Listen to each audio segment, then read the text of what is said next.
අයිබෝන් දරුවනේ 2021 ඔන්ලයින් පාඨමාලාවේ දෙවන වීඩියෝ එකත් එක්ක ඔයගොල්ලෝ මේ සම්බන්ධ වෙන්නේ. අපි එදා 2021 ඔන්ලයින් පාඨමාලාවේදී අපි සාකච්ඡා කිරීම ආරම්භ කළා ආයෝජන තීරණ ඇගීම් සම්බන්ධව. එතකොට මේ ආයෝජන ඇගීම් තීරණවල අපි ප්‍රධාන කොටස් කිහිපයක් පසුගිය සතියේ සාකච්ඡා කළා. ඒ තමයි අපි සාකච්ඡා කළා පිළිගෙවුම් කාලය කියන්නේ මොකක්ද කියන එක. පිළිගෙවුම් කාලය කියන්නේ මොකක්ද කියන එක.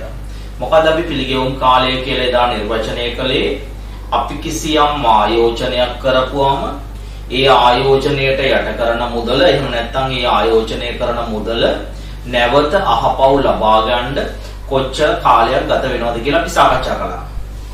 ඊට පස්සේ අපි ඊළඟට සාකච්ඡා කළා මේ පිළිගෙවුම් කාලය වඩා ඒ කියන්නේ ආයෝජන කිහිපයක් ගත්තොත් ඒ ආයෝජන කිහිපය අතරින් වඩා ප්‍රශස්ත ආයෝජනය එහෙම නැත්නම් හොඳම ආයෝජනය තෝරගන්නේ කොහොමද කියලා. කොහොමද අපි හොඳම ආයෝජනය තෝරගත්තේ? ආයෝජන කිහිපය අතරින් පිළිගෙවුම් කාලය අඩුම ආයෝජනය තමයි අපි තෝරගත්තේ. ඊට පස්සේ අපි කතා කළා පිළිගෙවුම් කාලය කෙලින් වෙන්නත් පුළුවන් එහෙම නැත්නම් පිළිගෙවුම් කාලය මාස ගානකින් අපිට එහෙම නැත්නම් අවුරුදු කිහිපයයි මාස ගානකින් කියන්නත් පුළුවන්.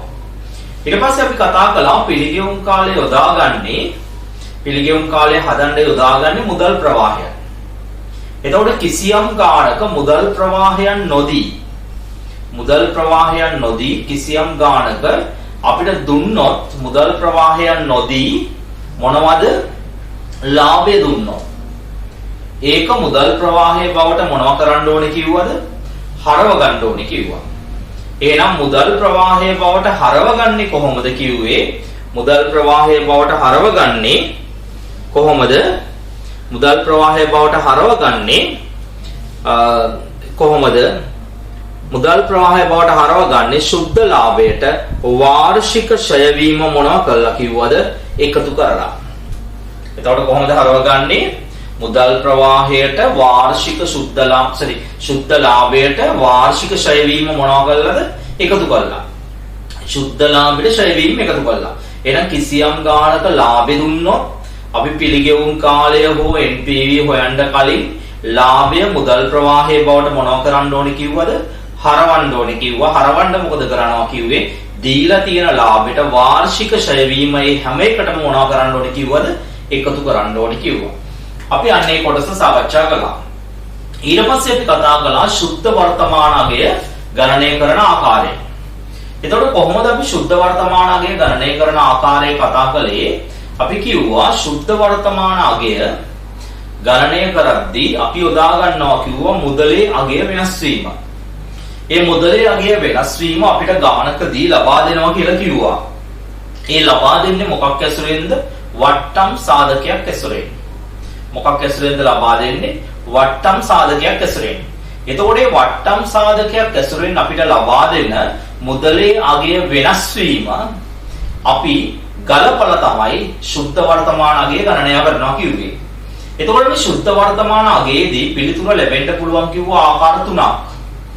පළවෙනි එක තමයි අපිට ලැබෙන්න පුළුවන් කිව්වා මොකක් වශයෙන්ද? ධන අගයක් වශයෙන්. දෙවෙනි එක තමයි අපිට ලැබෙන්න පුළුවන් කිව්වා ඍණ අගයක් වශයෙන්. තුන්වෙනි එක තමයි අපිට ලැබෙන්න පුළුවන් කිව්වා මොකක් වශයෙන්ද? බිඳුව වශයෙන්. එතකොට අපි කිව්වා වඩාම ප්‍රශස්ත ආයෝජනය ලෙස තෝරගන්නවා කිව්වේ කොයි එකද? පිළිගෙවුම් කාලය වැඩිම ධන අගය සුද්ධ වර්තමාන අගය වැඩිම ධන අගයක් ගන්න එක. ඒතකොට සුද්ධ වර්තමාන අගය වැඩිම ධන අගයක් ගන්න එක තමයි අපි හොඳම ආයෝජනයේ විදිහට තෝරගන්නවා කිව්වේ. එතකොට ඊළඟට අපි අභ්‍යාසයක් කරගෙන පිළිගෙවුම් කාලය සුද්ධ වර්තමාන අගය සංසන්දනය කළා. අපි කිව්වා පිළිගෙවුම් කාලයට වඩා සුද්ධ වර්තමාන අගය ආයෝජන ඇගීම් ක්‍රමයක් ලෙස වඩා ඵලදායී ඇගීම් ක්‍රමයක් කියලා. තේරුණා? ඊට පස්සේ අපි ඊළඟ කොටසට අපි අද යන්නේ ලියන මාතෘකාව ව්‍යාපෘති මුදල් ප්‍රවාහය.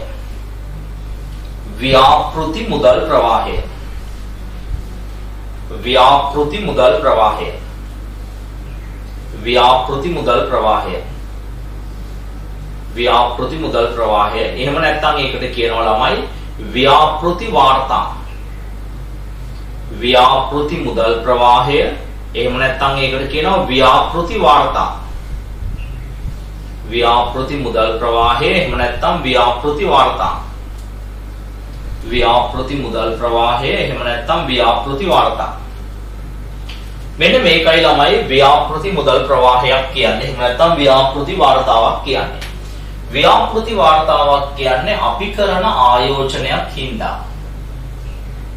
අපි කරන මොකක් හින්දාද? ආයෝජනයක් හේතුවෙන්. මේ ආයෝජනයේ ඉදිරි ජීව කාලය තුල මේ ආයෝජනයේ ඉදිරි ජීව කාලය තුලදී, ඒ කියන්නේ ඉස්සරහදී අපි ආයෝජනය කළාට පස්සේ මේකේ ජීව කාලය තුලදී අපිට ලැබෙයි අපේක්ෂිත ලැබෙයි කියලා බලාපොරොත්තු වෙන මුදල් ගලා ඒම් සහ මුදල් ගලා යාම් වලට දක්වන ලේඛනයට කියනවා අපි මොකක් කියලාද ළමයි? ව්‍යාපෘති මුදල් ප්‍රවාහයක් හෙවත් ව්‍යාපෘති වාර්තාවක් කියලා.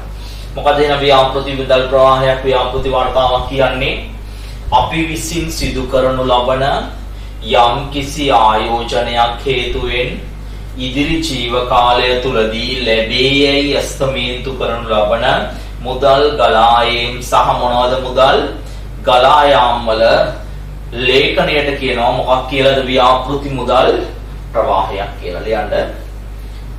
කිසියම් ව්‍යාපාරයක්, කිසියම් ආයෝජනයක්, කිසියම් ආයෝජනයක් සිදු කිරීම හේතුවෙන්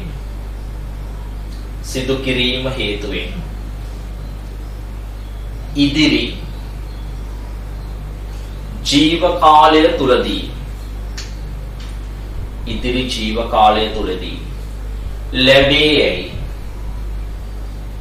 ලැබෙයි අපේක්ෂා කරනු ලබන මුදල් ගලායම් හා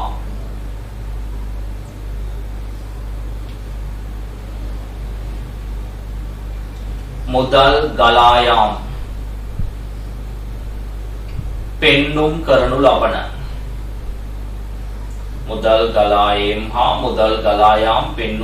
ලබන ලේඛනය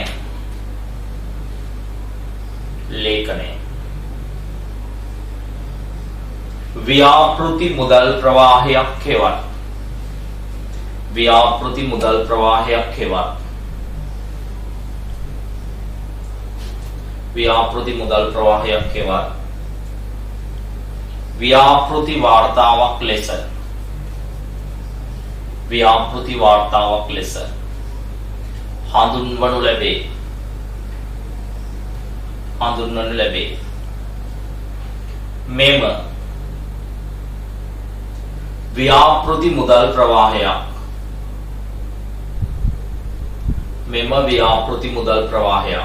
පිළියෙල කිරීමේදී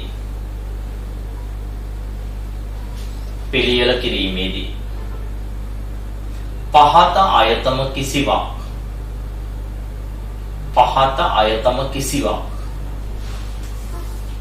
ඒ සඳහා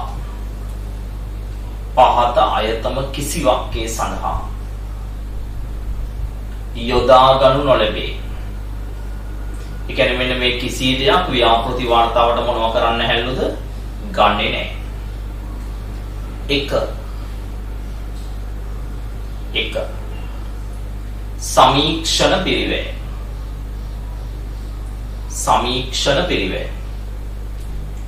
ඒ කියන්නේ ව්‍යාපෘති වාර්තාව ගානක එහෙම නැත්නම් මුදල් ගලායාම් ලේඛනයක් හදද්දී අපිට ගානක දීලා තිබුණාට සමීක්ෂණ පිරිවැය අපි මොනව කරන්න හැල්ලුද?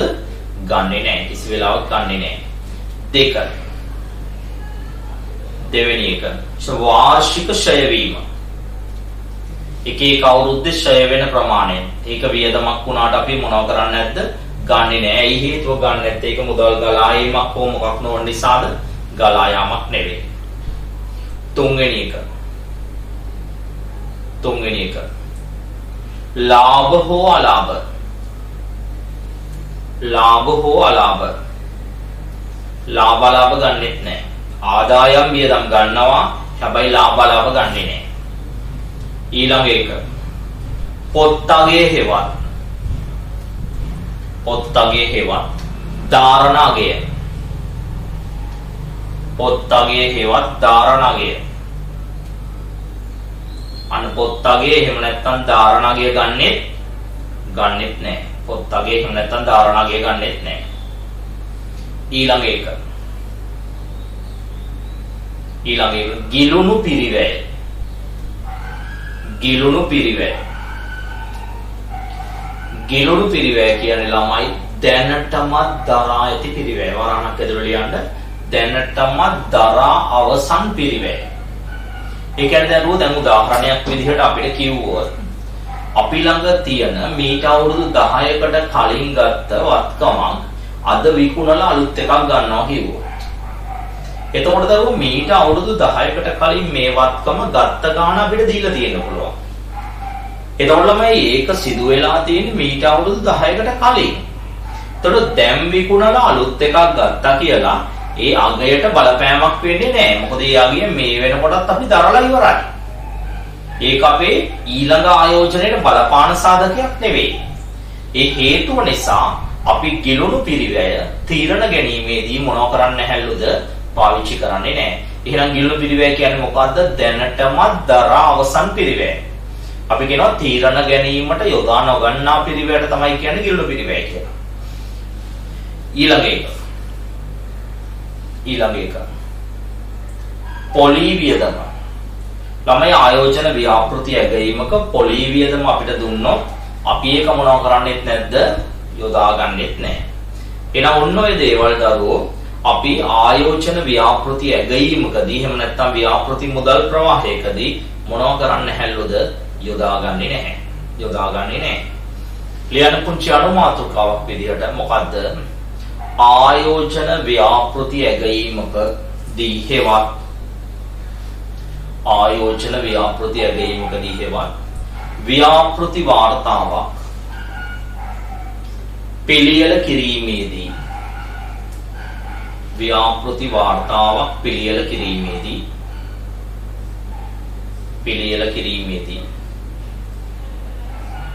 යොදා ගන්නා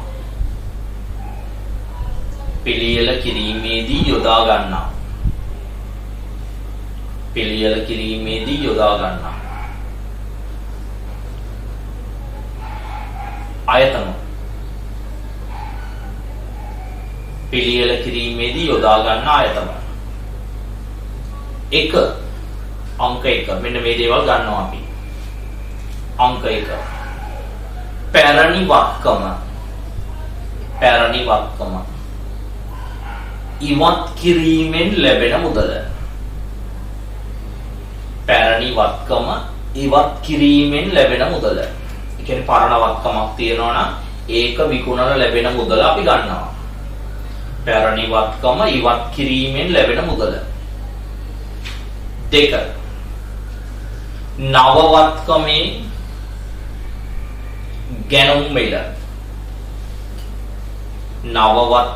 ගැනුම් මිල. තුන්වෙනි එක නව වත්කම අත්පත් කර ගැනීමේදී දරනු ලබන අනෙකුත් වියදම්. නව වත්කම අත්පත් කර ගැනීමේදී දරනු ලබන අනෙකුත් වියදම්. නව වත්කම අත්පත් කර ගැනීමේදී දරනු ලබන අනෙකුත් වියදම්. ඊළඟ එක නව වත්කම සම්බන්ධව පසුකාලීනව දරන ප්‍රාග්ධන හා අයබාර ස්වභාවයේ වියදම්. ප්‍රාග්ධන හා අයබාර ස්වභාවයේ වියදම්. දැන් උදාහරණයක් විදිහට අපිට කියන්න පුළුවන් මෙහෙම. වත්කමක් මිලදී ගත්තට පස්සේ තුන්වෙනි අවුරුද්දේදී මේ වත්කමට අමතර කොටසක් දාන්න වෙනවා කියලා. එහෙම නැත්නම් මේකේ අලුත් කොටසක් සවි කරන්න වෙනවා කියලා තුන්වෙනි අවුරුද්දේදී. එතකොට ළමයිගේ පැහැදිලිව කියලා තියෙනවා තුන්වෙනි අවුරුද්දේදී දරන්න සිදුවෙන වියදමක් කියලා. එහෙම නැත්නම් අපිට දෙනවා මේ වත්කම මිලදී ගත්තට පස්සේ සෑම අවුරුද්දකම මේ වත්කම නඩත්තු කරන්න මෙච්චර වියදමක් යනවා කියලා. එතකොට අපි ඒක ගන්නවා. ඊළඟ එක. වත්කමේ සුන්බුන් අගය. වත්කමේ සුන්බුන් අගය. අපි ව්‍යාපෘති මුදල් ප්‍රවාහයකට ගන්නවා. ඊළඟ එක. ආයෝජිත කාරක ප්‍රාග්ධනය. ආයෝජිත කාරක ප්‍රාග්ධනය. කාරක ප්‍රාග්ධනය. ඊළඟ එක. වාර්ෂික ආදායම් ගලා ඒම. ආදායම් ගලා ඒම. ඊළඟ එක වාර්ෂික වියදම් ගලා යාම. වියදම් ගලා යාම. වාර්ෂික වියදම් ගලා යාම. අනේ යටතේ තරු ලකුණක් දාලා ලියන්න. මෙම වියදම් ගලා යාම. මෙම වියදම් ගලා යාම ලබා දෙන්නේ වියදම් වැඩිවීමක් ලෙස වන අතර. වියදම් වැඩිවීමක් ලෙස වන අතර. වියදම් වැඩිවීමක් ලෙස වන අතර. ගලා යාම ලබා දෙන්නේ. ගලා ඒම ලබා දෙන්නේ. ගලා ඒම ලබා දෙන්නේ වියදම් අඩුවීමක් ලෙසයි. ගලා ඒම ලබා දෙන්නේ වියදම් අඩුවීමක් ලෙසයි. right. දැන් අපි ඔය කියපු දේවල් ටික හරිද? පුංචි උදාහරණ ඇසුරෙන් පැහැදිලි කරගමු. පුංචි උදාහරණ ඇසුරෙන් පැහැදිලි කරගන්න යන්නේ. මොකද මේ ටික කිව්වට අපි ප්‍රායෝගිකව අපි වටහා ගත්තට පස්සේ තමයි ඔය ටික අපිට මතක හිටින්නේ. මොකද ඔක විභාගෙදී ඍජු අහන ප්‍රශ්න දෙකක් තමයි අපි ඔය දුන්නේ ව්‍යාපෘති වාර්තාවකට ගන්න ආයතම සහ නොගන්න ආයතම. එතකොට මොනවද කියන එක ඔයාලට ගණන් හදද්දී පැහැදිලි වෙනවා. අපි එක පුංචි උදාහරණයක් අරගෙනම දරුවෝ කතා කරමු. හරිද? පුංචි උදාහරණයක් අරගෙනම කතා කරමු. ලියා ගන්න පුංචි උදාහරණයක්. එක්තරා ආයෝජකෙක් මීට වසර එක්තරා ආයෝජකෙක් මීට වසර 5කට පෙර රුපියල් 50000කට මීට වසර 5කට පෙර රුපියල් 50000කට මිලටගත් 50000කට මිලටගත් යන්ත්‍රයක් රුපියල් 30000කට විකුණා. රුපියල් 30000කට විකුණා. රුපියල් ලක්ෂයක් වටිනා. රුපියල් ලක්ෂයක් වටිනා නව යන්ත්‍රයක් මිලදී ගැනීමට. නව යන්ත්‍රයක් මිලදී ගැනීමට සැලසුම් කරයි. සැලසුම් කරයි. මෙම නව යන්ත්‍රයේ ජීව කාලය වසර 4ක් වන අතර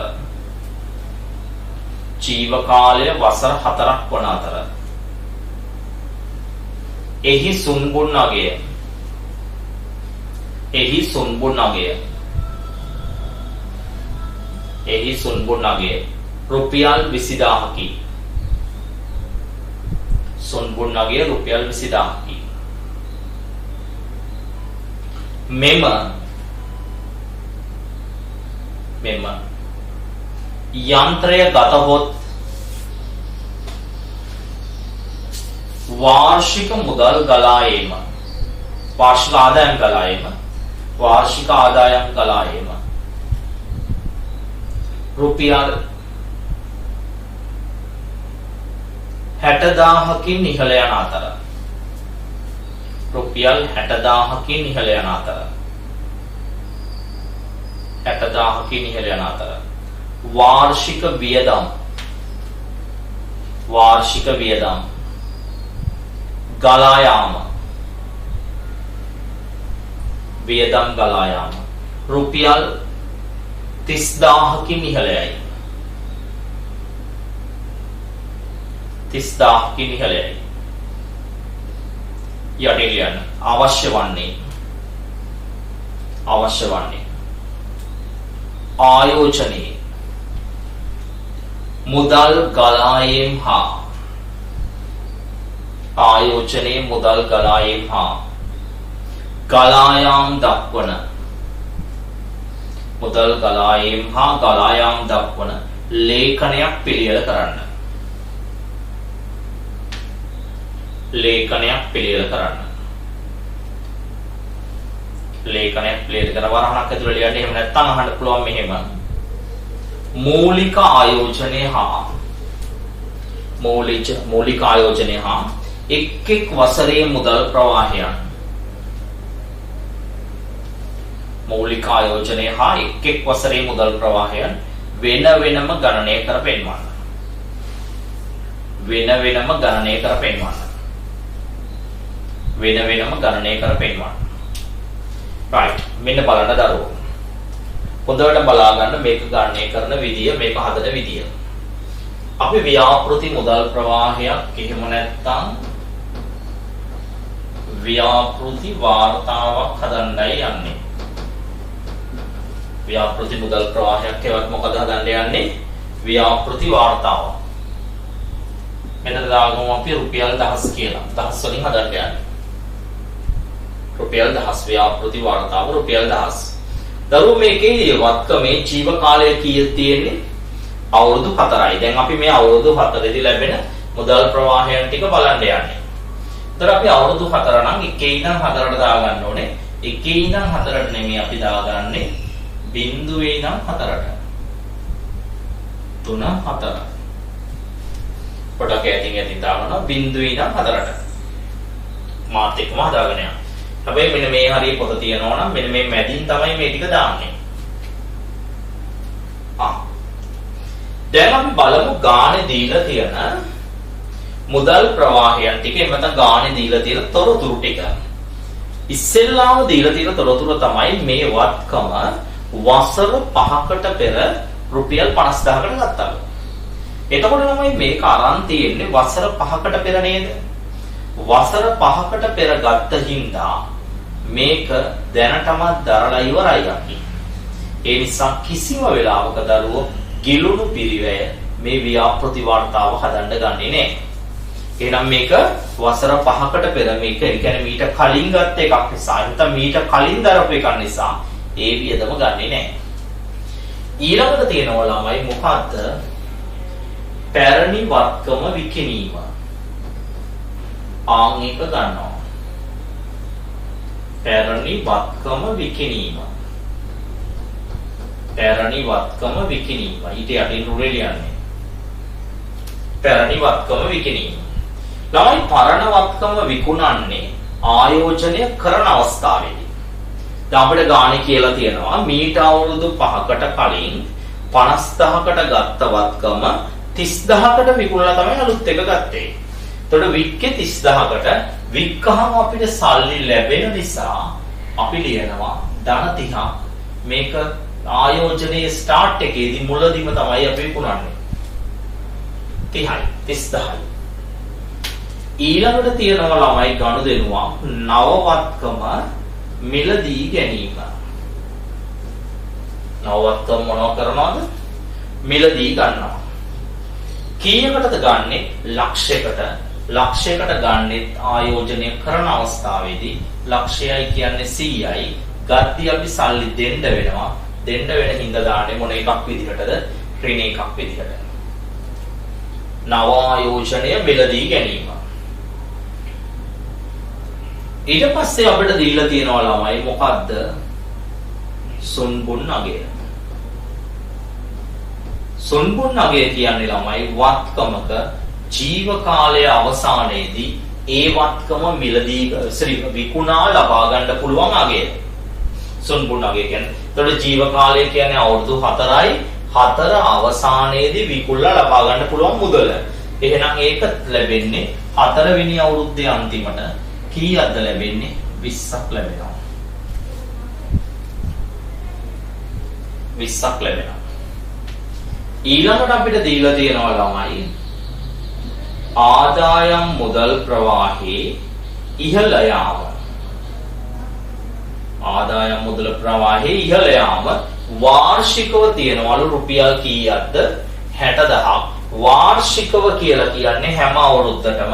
හැබැයි ළමයි හැම අවුරුද්දටම කියන එක බිඳුව අදාළ වෙන්නේ නැහැ. හැම අවුරුද්දටම කියන්නේ 1ටත් 60යි, 2ටත් 60යි, 3ටත් 60යි, 4ටත් 60යි. හරිද? එතකොට ආදායම ඉහළ ගියාම සල්ලි හම්බෙනවා. හම්බෙන නිසා ධන. ඊළඟට තියෙනවා ළමයි තව එකක්.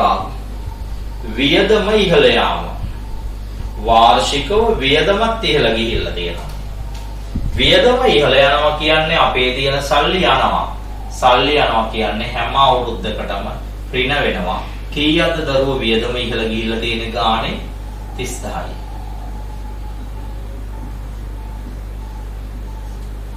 30000යි. එහෙනම් ඔච්චරයි දීලා තියෙන්නේ ඔයාලට ගානේ. මේ ටික 15ට එකතු කරන්න. 15ට එකතු කරපුවම තමයි ඔයාට එන්නේ සුද්ධ මුදල් ප්‍රවාහය. සුද්ධ කියන්නේ අවසාන උත්තරය. මෙතන එනවා ඍණ 70ක්. ඍණ 70ක්. මෙතන එන්නේ 30යි. මෙතනත් 30යි. මෙතනත් 30යි. මෙතන උත්තරේ එනවා 50ක්. දැන් ඔයාට මේ ගානෙම කොටසක් විදිහට කිව්වොත් මෙන්න මේ අලුත් යන්ත්‍රය මිලදී ගැනීමේ එහෙම අලුත් යන්ත්‍රය මිලදී ගැනීමේ පිළිගෙවුම් කාලය හොයන්න කියලා. අපි ගිය සතියේ කතා කරපු එක මේ ගානට සම්බන්ධ කරනවා. ඒක තමයි සම්බන්ධ කරන්න විභාගය ගණන්වල. එතකොට ඔයා මේක ඉස්සෙල්ලා හදාගෙන ඉන්න ඕනේ අර උත්තරේ ලියන්න. එතකොට දැන් ඔයාගේ බෝඩ් එකේ ඉඳන් නැති නිසා ඔයාලට පේන්න. හරිද? අපි මේ ටික මකනවා. හරිද? එතකොට දැන් ඔයාලට උත්තර ටික මතකයි. ඔයාගේ පොතේ තියෙනවා. පිළිගෙවුම් කාලය. මතකද පිළිගෙවුම් කාලය හොයද්දී අපි කොහොමද අපි වගුව ගෙවුවේ පිළිගෙවුම් කාලය හොයද්දී? කොහොමද ඒ වගුව ගෙවුවේ? වර්ෂය, මුදල් ප්‍රවාහය,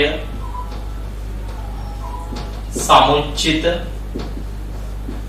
शुद्ध मुदल प्रवाह समुचित शुद्ध मुदल प्रवाह वर्षे गत्ते එකේ ඉඳන් 4ට අපි අවුරුදු 4යිනේ තියෙන්නේ ඒ නිසා අපි ගන්න බිංදුව 1 2 3 4 එතකොට දරුවෝ මෙන්න මෙතෙන්ට දාන්න ඕන උත්තර ටික තියෙනවනේ ඒ දෙන්න දාන්න ඕන උත්තර ටික තමයි ඔයාගේ ව්‍යාපෘති වර්තාවෙන් අන්තිමට ගත්තේ මට කියන්න තිබුණේ කීයද රින 70යි 30යි 3යි अंतिम के 50යි එහෙමනේ තිබුණේ 30යි 3යි अंतिम के 50යි දැන් අපි මෙතන සුළු කරලා ගමු මෙතන තියෙන ඍණ 70යි ඒකට ධන 30ක් එකතු වුණා ඍණ 40යි ඍණ 40ට ධන 30ක් එකතු වුණා ඍණ 10යි ඍණ 10යි ධන 30යි කීයද ධන 20යි එහෙනම් බිංදුව පිහිටන්නේ මෙන්න මේ ඍණත් ධනත් අතරනේ ඔන්න අපි කියලා දුන්නා මොකද්ද හොයන්න කිව්වේ පිළිගෙවුම් කාලය සමානයි මට කියන්නේ කොහොමද හොයන්නේ අවුරුදු 2යි මාස 12න් මතකද මම කිව්වා මේකෙදි අපිට අවශ්‍ය වෙනවා උඩත් සංඛ්‍යාව සහ යටත් සංඛ්‍යාව උඩත් සංඛ්‍යාව ඉරෙන් යට ගන්නවා 10යි මේක කතරයක් විදියට ගන්නෙ යටත් සංඛ්‍යාව 30යි බිඳුවට බිඳුව කපලා ගියා. දැන් උත්තරේ ගන්න. අවුරුදු 2යි මාස 12 වරක් එක 12යි 12 තුනෙන් බෙදුවාම 4යි. උත්තරේ වෙන්නේ පිළිගෙවුම් කාලය අවුරුදු 2යි මාස කීයයිද? 4යි. 2යි මාස 4යි. අවුරුදු 2යි මාස 4යි. 2යි මාස 4යි. එහෙනම් ව්‍යාපෘති වාර්තාවක් හදලා තමයි අපි ඊළඟට පිළිගෙවුම් කාලය සහ මොකක් හොයන්න වෙන්නේද? ව්‍යාපෘති වාර්තාවක සුද්ධ වර්තමානයේ හොයන්න කිව්වොත් ගානකදී දෙන්නේ. ඒක හරියට දරුවෝ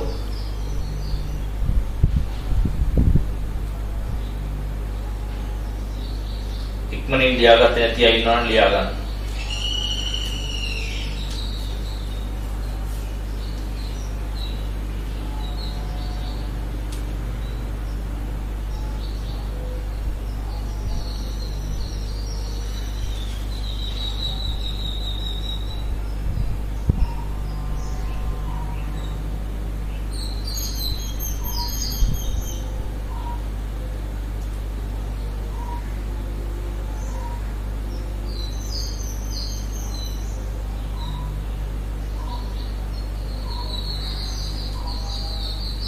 හරිද? හරි. නැවතත් අපි පුංචි උදාහරණයක් කරගමු. මේ තියෙන ටික හොඳට අහගන්න. තව පුංචි උදාහරණයක් ගමු. තව අලුත් කරුණු කීපයකුත් එක්ක ලියන්න. එක්තරා ආයෝජකෙක් තමා සතු ඇති පැරණි යන්ත්‍රය රුපියල් 50000කට විකුණා.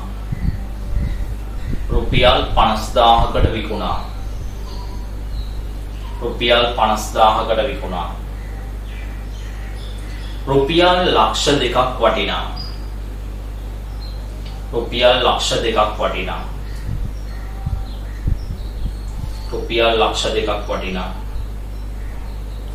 නව යන්ත්‍රයක් ගැනීමට සැලසුම් කර ඇත.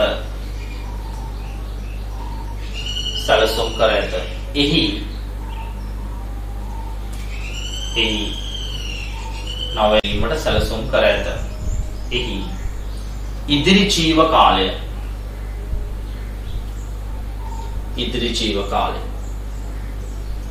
වසර 5ක් වන අතර සුන්බුන් අගය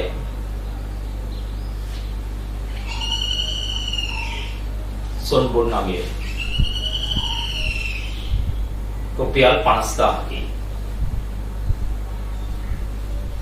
නව යන්ත්‍රය ගෙනවිත් සවිකිරීම සඳහා රුපියල් 25000ක පිරිවැයක්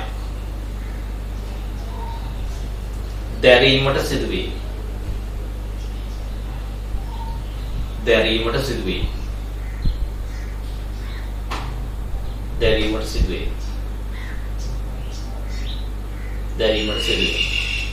මෙම යන්ත්‍රය ගතහොත් වාර්ෂික ආදායම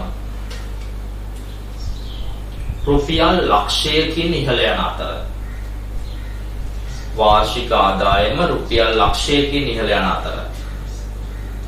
වාර්ෂික වියදමද රුපියල් 50000කින්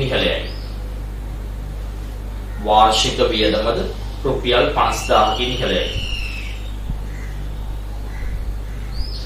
තව එක වාක්‍යයක් ලියාගන්න. මෙම යන්ත්‍රය ගතහොත් තුන්වන වසරේදී මෙම යන්ත්‍රය නඩත්තු කිරීමට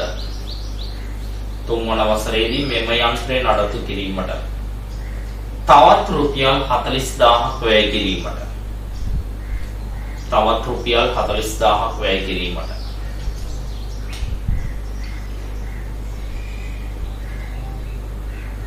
සිදුවනු ඇතැයි අපේක්ෂා කෙරේ. සිදුවනු ඇතැයි අපේක්ෂා කෙරේ. යටි ලියන්න. ව්‍යාපෘතියට අදාළ මුදල් ගලායීම් හා ගලායාම දක්වන ලේඛනයක් පෙන්වන්න. දක්වන ලේඛනයක් පෙන්වන්න.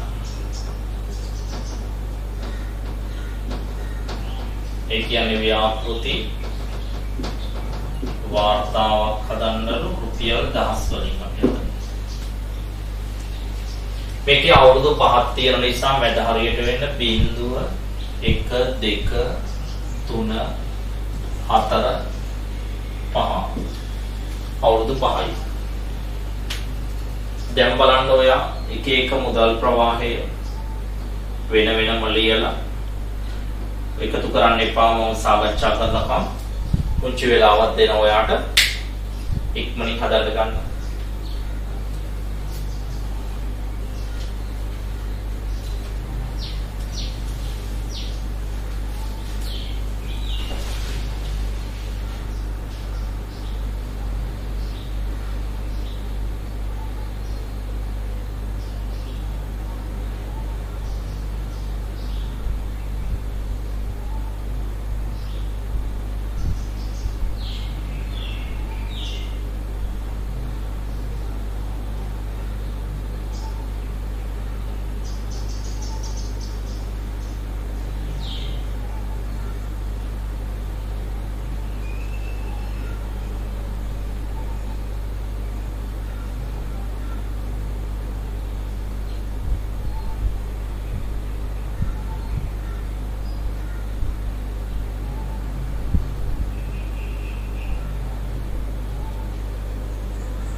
බලමුද අපි උත්තරේ.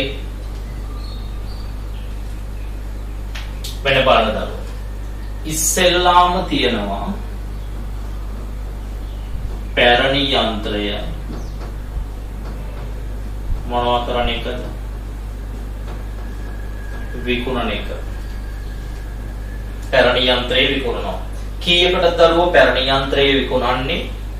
පරණ යන්ත්‍රය විකුණන්නේ රුපියල් 50000කට. කීයකටද විකුණන්නේ? 50000කට විකුණන්නේ. එහෙමනම් විකුණනවා කියන්නේ අපිට සල්ලි හම්බෙනවා 50000යි. ඊළඟට අපිට කියනවා නව යන්ත්‍රය මිලදී ගන්නවා. කීයකටද නව යන්ත්‍රය ගන්නෙ? 2,00,000යි. ඊළඟට නව යන්ත්‍රය සවි කරන්න වෙනවා. කතර පසයි කරන්න එපා. ඒකට රුපියල් කීයක් යනවලුද? 25000ක් යනවා. සල්ලි යනවා කියන්නේ මුදල් ගෙවන්න වෙනවා නේද? ඒතර මේක පිළිවෙලටම තියෙන්න ඕනේ නෑ. ඊළඟට ළමයි සුන් කුන් අගය.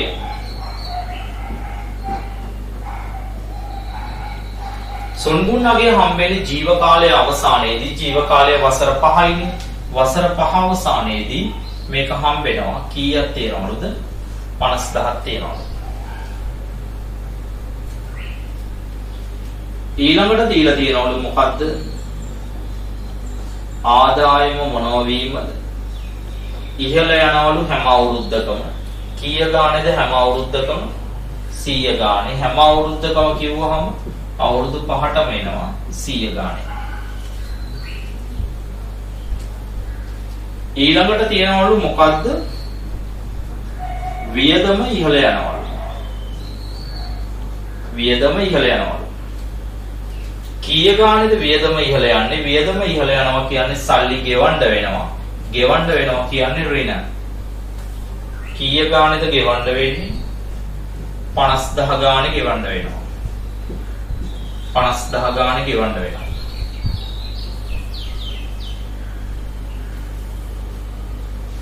50000 ගානේ ගෙවන්න වෙනවා.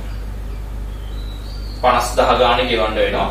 එතකොට ගෙවන්න වෙනවා නම් ළමයි ඒක සලකන්නේ අපි ඍණ සංඛ්‍යාවක් වශයෙන්. තව එකක් තියෙනවා. එකතු කරන්න කලින් තව එකක් තියෙනවා. මොකද්ද දීලා තියෙන්නේ? මේ යන්ත්‍රය ගතොත් 3 වෙනි අවුරුද්දේදී අමතර වියදමක් දරන්න වෙනවා. අමතර වියදමක් දරන්න වෙනවා 3 වෙනි අවුරුද්දේදී. මේක අලුත් වැඩියා කරන්න අමතර වියදමක් දරන්න වෙනවා 3 වෙනි අවුරුද්දේදී. කීයකද? රුපියල් 40000ක. එතකොට ඒකේ ඉන්නේ 3 වෙනි අවුරුද්දට විතරයි. ඔය කියන්නේ අපිට දීලා තියෙන්නේ පසු කාලීන වියදමක්. එච්චරයි තියෙන්නේ. මෙතන 225න් 50ක් ගියාම 175ක් වෙනව ඍණ. මේ උත්තරේ තමයි කියන්නේ සුද්ධ මුදල් ප්‍රවාහය කියලා. මෙතන එනවා 50යි 50යි. මෙතන ඉන්නේ 10යි. මෙතන 50යි. මෙතන එනවා 100යි.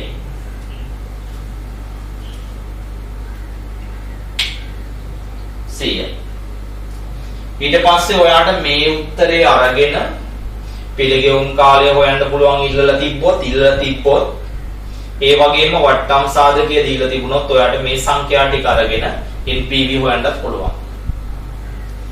NPV හොයන්නත් පුළුවන්. එතකොට ඔයාට අභ්‍යාසයේ ඉල්ලන විදිහටයි ඒක වෙන්නේ. ගොඩක් වෙලාවට මේක හොයලා ඉවර වෙලා විවිධ දේවල් ඔයාගෙන් ඉල්ලා සිටිනවා. right. එහෙනම් ඔයාට මේකේ අලුතෙන් අපි කතා කළේ මොනවද? අමතර වියදමක් දාන්නේ කොහොමද? සවි කිරීම සහ මුල් අවස්ථාවේ දරන අනෙකුත් පිරිවැයක් දාන්නේ කොහොමද කියන එක. මේකේ තව ප්‍රධාන කාරණා කීපයක් කතා කරන්න තියෙනවා.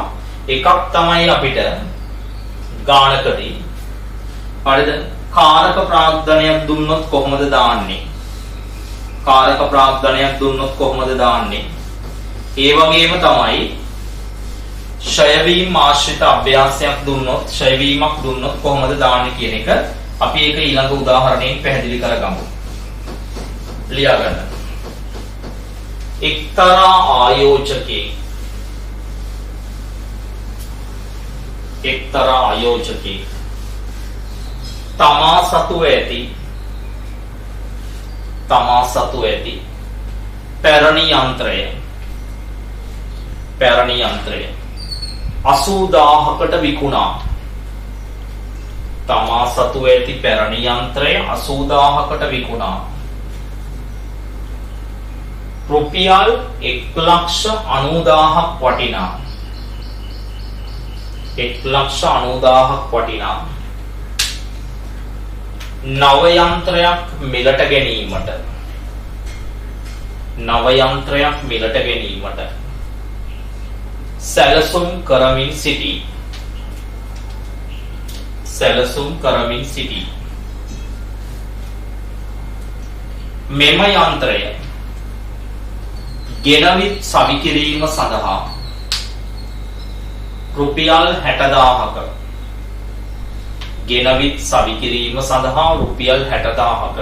පිරිවැයක් වැය වේ. මෙම යන්ත්‍රයේ ඉදිරි ජීව කාලය වසර 5ක් වන අතර එහි සුන්බුන් අගය රුපියල් 50,000කි. සුන්බුන් අගය රුපියල් 50,000කි.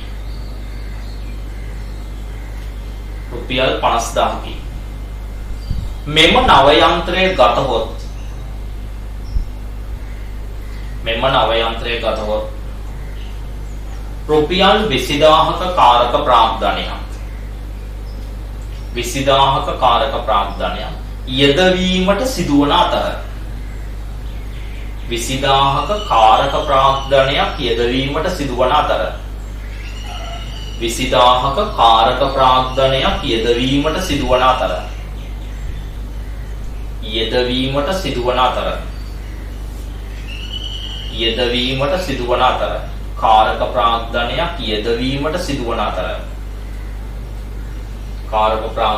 යෙදවීමට සිදුවන අතර 20,000ක කාරක ප්‍රාග්ධනයක් යෙදවීමට සිදුවන අතර එය ව්‍යාපෘතිය අවසානයේදී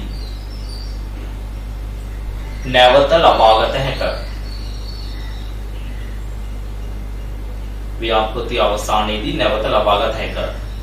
අපි ළමයි ජීව කාලය අවුරුදු 4යි කියලාද 5යි කියලාද ලියාගත්තේ. ඒක අවුරුදු 5ක් කරගන්න. ජීව කාලය අවුරුදු 5යි.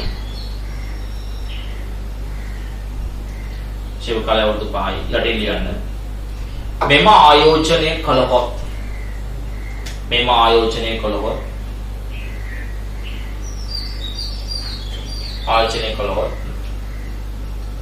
වාර්ෂික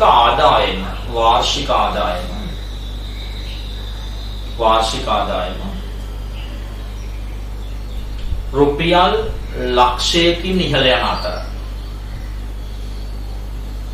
ලක්ෂයකින් ඉහළ යන අතර වාර්ෂික වියදම වරණක් ඇතුළේ ලියන්න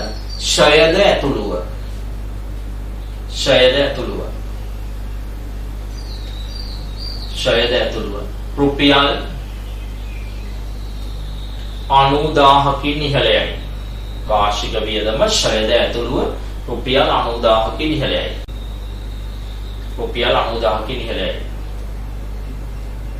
යටිලියන අවශ්‍ය වන්නේ ව්‍යාපෘති මුදල් ප්‍රවාහය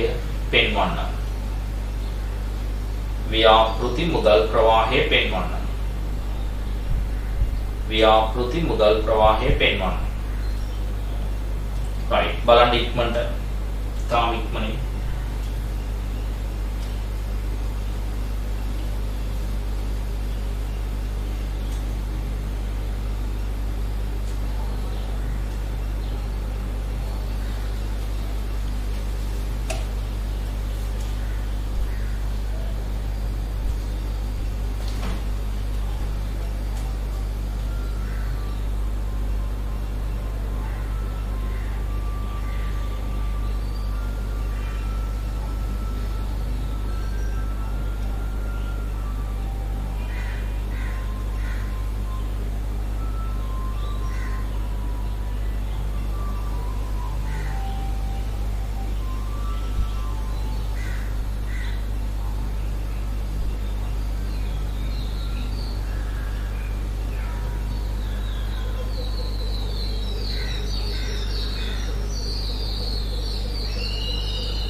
හරිද?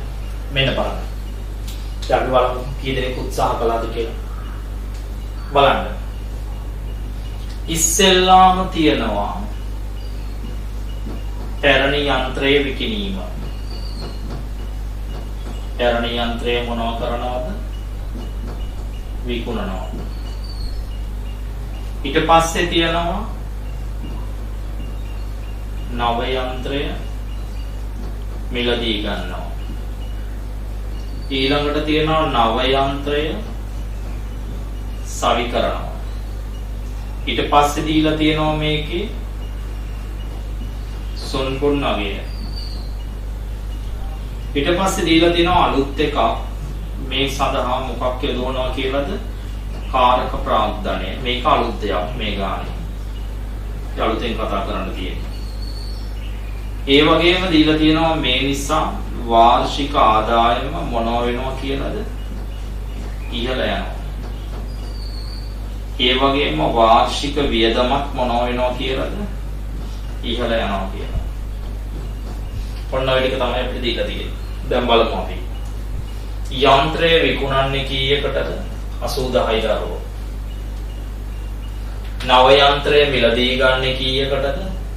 1,90,000යි මිලදී ගන්නවා කියන්නේ ගෙවනවා. සවි කරන්න 60,000ක් යනවා. එතන අවුරුදු 5ක් තියෙන්නේ. සොන්බොන් නගේ අන්තිම අවුරුද්දට පස්වෙනි අවුරුද්දට 50,000ක් එනවා. 50,000ක් එනවා. කාරක ප්‍රාග්ධනය ඔන්න අලුත් එක. ළමයි කාරක ප්‍රාග්ධනය මේ වක්කම ගත්තොත් කාරක ප්‍රාග්ධනයක් යොදවන්න ඕනේ. යොදවන්න ඕනේ කියන්නේ ස්ටාර්ටින් එකේදීම සල්ලි දාන්න වෙනවා 20000. හැබැයි ළමයි ඔක කිව්වත් නැතත් අපිට මේක වසර 5 අවසානයේදී නැවත හම්බ වෙනවා 20000. ඔන්න බලන්න ඒකේ සුවිශේෂත්වය මොලින් යොදවලා අන්තිමට එනවා. හැබැයි මෙහෙම කිව්වනම් දරුවෝ දැනට කාරක ප්‍රාග්ධනයක් 10000ක තියෙනවා මේක 30000 දක්වා වැඩි කරන්න වුණා කිව්වා. දැනට කාරක ප්‍රාග්ධනය 10000ක් තියෙනවා මේක 30000 දක්වා වැඩි කරන්න වුණා කිව්වා. ඒත් දැනට 10000ක් තියෙනවා 30000 දක්වා වැඩි කරනවා කිව්වොත් අපිට අලුතෙන් දාන්න වෙන්නේ 10000යි. අලුතෙන් දාන්න වෙන්නේ 10000යි. හැබැයි දරුවෝ මතක තියාගන්න අපිට අන්තිමට හම්බ වෙනවා 30000ම. මොකද හේතුව ඒ වෙනකොට කාරක ප්‍රාග්ධනය සමස්තය 30000ක් තියෙනවා. හැබැයි නම් ඒ කවුරුද්දක ගාණක් දීලා තිබුණා ඒ විදිහට 10000ක එකක් 30000ක් දක්වා 20000ක එකක් 30000ක් දක්වා වැඩි කරන්න වෙනවා. එතකොට අලුතෙන් දාන්න වෙනවා 10000ක්. හැබැයි ජීව කාලයේ අවසානයේදී වැඩි කරන ප්‍රමාණය පමණක් හම්බ වෙනවා කියලා. නැවත බලන්න මොකද කිව්වේ කියලා දරුවෝ? අපි කිව්වා හරිද 20000ක් තිබිච්ච කාරක ප්‍රාග්ධනය 30000ක් දක්වා වැඩි කරන්න වෙනවා. වෙන මොකුත් කියන්නේ නැතුව එච්චරක් කිව්වා කියලා හිතන්න. 20000ක කාරක ප්‍රාග්ධනය 30000ක් දක්වා වැඩි කරන්න වෙනවා. එහෙනම් 20000ක කාරක ප්‍රාග්ධනය 30000ක් දක්වා වැඩි කරන්න වෙනවා නම් දරුවෝ අලුතෙන් කාරක ප්‍රාග්ධනය යොදවන්න වෙන්නේ 10000යි. එහෙම වුණොත් අන්තිම අවුරුද්දේදී ඒ තියෙන 30000ම හම්බ වෙනවා. හැබැයි ඔයාලට වාක්‍යයක් දීලා තියෙන්න පුළුවන් මේ වගේ. 20000ක කාරක ප්‍රාග්ධනය 30000ක් දක්වා වැඩි කරන්න වෙනවා. හැබැයි වත්කම පාවිච්චි කරලා අවසානයේදී නැවත ලබා ගන්න පුළුවන් වෙන්නේ වැඩි කරපු ටික විතරයි කියලා. එහෙම වුණොත් දරුවෝ මෙතෙන්දී අලුතෙන් දාන්න වෙන්නේ 10000යි. හැබැයි අන්තිමට හම්බෙන්නේ කීයක් විතරයි කියන එකද කියන්නේ 10000ක් විතරයි කියන එක. එතකොට ඒක ගානේ දෙන වාක්‍ය අනුව මොනවා වෙනවද? වෙනස් වෙනවා. ඊළඟට ආදායම ඉහළ යාම හැම අවුරුද්දකම කීය ගානේ තියනවලුද? හැම අවුරුද්දකම 100ක් තියෙනවා. හැම අවුරුද්දකම 100ක් තියෙනවා. ඊළඟට තියෙනවා දරුවෝ වියදම ඉහළ යාම. වියදම ඉහළ යනවා. එතකොට වියදම ඉහළ ගියේ කීය ගානේද? 90000 ගානේ. ඕම් විශේෂත්වයක් තියෙනවා. හැබැයි දරුවෝ මේ හැම එකෙන්ම 90000ක් අඩු කරන්න බෑ. ඇයි 90000ක් අඩු කරන්න බැරි? ඇයි 90000ක් අඩු කරන්න බැරි? ඔය 90000 තියෙන්නේ ෂයද ඇතුළුව. අපි කිව්වා ඉස්සර ලිස්ට් එක දුන්නා මුලින්ම ව්‍යාම් ප්‍රතිවාර්තාවකට ෂය කියන්නේ ගන්න ආයතනයක් නෙමෙයි. ඒ නිසා ෂය කියන එක ගන්න විදිහක් නැහැ. ෂය කියන්නේ ගන්න ආයතනයක් නෙවෙයි. ඒ නිසා දරුවෝ අපි ෂය ටික හොයාගන්න වෙනවා. ෂය ටික මොනව කරගන්න වෙනවද? හොයාගන්න වෙනවා. කොහොමද ෂය ටික මේ අයින් කරන්න බෑ මේ 90 ෂය ටික හොයාගන්න ඕනේ. කොහොමද ෂය හොයාගන්න සූත්‍රය? පිරිවෙන් අඩු කරනවා. සුන්බුන් නගය බෙදනවා ඵලදායි ජීව කාලය. පිරිවෙන් සුන්බුන් නගය අඩු කරලා ඵලදායි ජීව කාලයෙන් බෙදනවා. මෙතන රුල දෙකක් ඉතුරු කරලා මේව කරන්න. පිරිවැය කියලා කියන්නේ තමයි මේ වත්කම ගණ්ඩ 1,90,000ක් ගියා, හයි කරන්න 60,000ක් ගියා. පිරිවැය 250යි. එහෙනම් ගත්ත ගාන විතර නෙමෙයි දරුවෝ පිරිවැය කියන්නේ. සුන්බුන් නගය 50,000යි. ජීව කාලය අවුරුදු 5යි. 250න් 50 200යි. 205න් බෙදිච්චාම 40යි. ෂය වීමක් එනවා 40ක. ඒක තමයි 90,000කින් වියදම වැඩි වුණාට එකෙන් 40ක් ෂය. එහෙනම් මුදල් ප්‍රවාහයට අපි ගන්න කීයක් විතරයිද? 50ක් විතරයි. එහෙනම් වාර්ෂික ෂය මොනවා කළාද ගත්තේ? අයින් කරලා. වාර්ෂික ෂය අයින් කරලා. එහෙනම් මෙන්න මේ ටික එකතු කරලා 15ට උත්තරේ හොයන්න. 250යි 270න් 80ක් ගියා 190යි ඍණ. මේකට කියනවා සුද්ධ මුදල් ප්‍රවාහය. සුද්ධ මුදල් ප්‍රවාහය. මෙතන 50යි 50යි 50යි 50යි. මෙතන 70යි 170යි 120යි.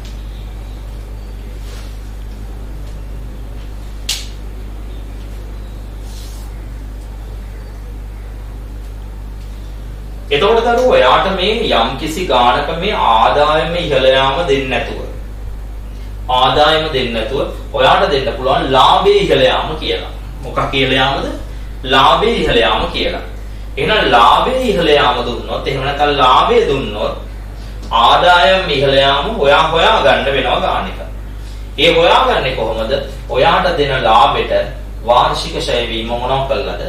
එකතු කරලා. යටින් ගන්න තරලක්මක් දාලා යම් කිසි ව්‍යාපෘති ඇගීම් අභ්‍යාසයක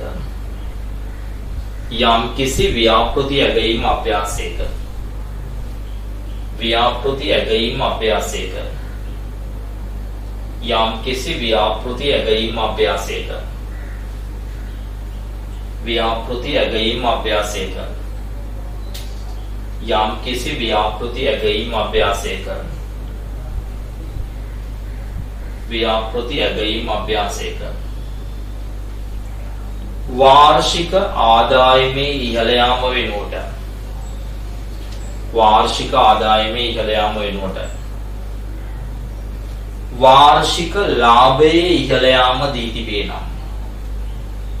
වාර්ෂික ලාභයේ ඉහළ යාම දී තිබේ නම් ඔය 2020 ප්‍රශ්නේ තිබුණේ එහෙම. වාර්ෂික ලාභයේ ඉහළ යාම දී තිබේ නම් ආදායමේ ඉහළ යාම සොයාගන්නේ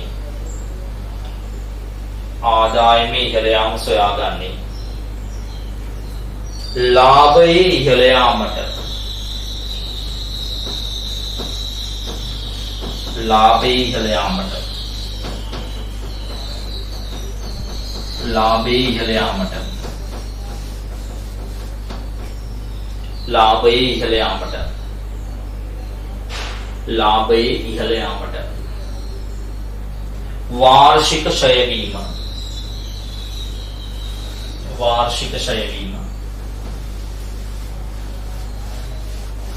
වාර්ෂික ෂය වීම එකතු කරමිනි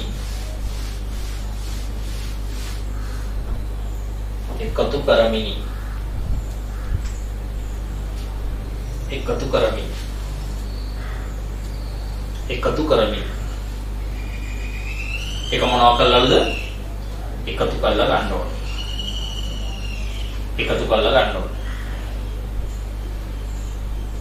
එකතු කරමින් right. අපි අවසාන වශයෙන් මේකේ ව්‍යාපෘති ඇගීම් වල අපි අනිත් කොටස කතා කරන්න යන ඉස්සෙල්ලා ව්‍යාපෘති ඇගීම් වල තව එක උදාහරණයක් අරගෙන අපි මේක සාකච්ඡා කරමු. ලියන්න. එක්තරා ආයෝජකයෙක් තමා සතුව ඇති පැරණි යන්ත්‍රය. තමා සතුව ඇති පැරණි යන්ත්‍රය විකුණා නව යන්ත්‍රයක් මිලට ගැනීමට. නව යන්ත්‍රයක් මිලදී ගැනීමට. සැලසුම් කරමින් සිටි. නව යන්ත්‍රයක් මිලදී ගැනීමට සැලසුම් කරමින් සිටි. පහත තොරතුරු දී ඇත. පහත තොරතුරු දී ඇත. අපිටම අපිට දීලා තියෙනවා මේ විදිහට පැරණි යන්ත්‍රය.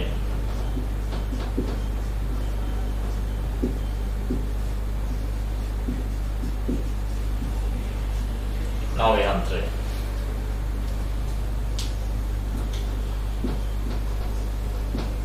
ගැනුම් මිල.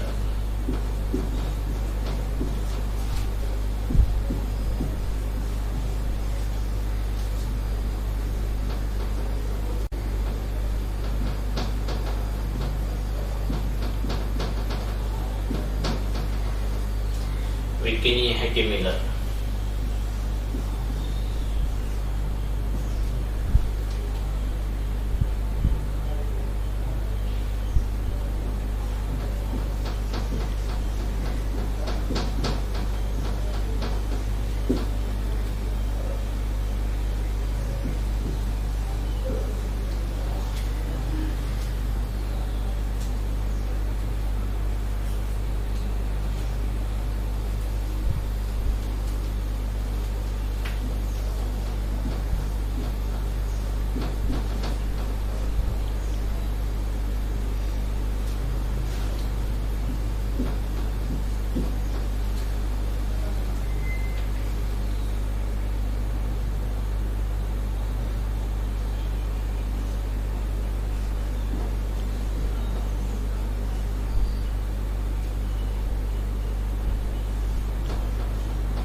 තව එකක් ලියා ගන්න.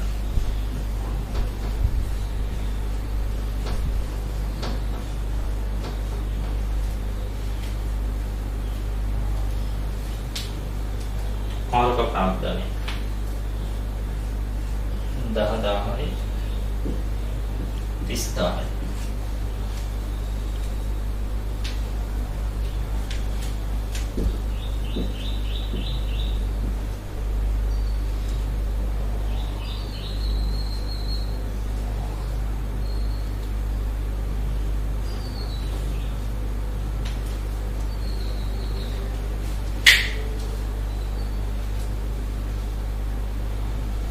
අර්ථ යටින් ලියන්න. නව යන්ත්‍රය මිලදී ගැනීමේ නව යන්ත්‍රය මිලදී ගැනීමේ මුදල් ප්‍රවාහයන් දැක්වෙන වාර්තාවක් පෙන්වන්න.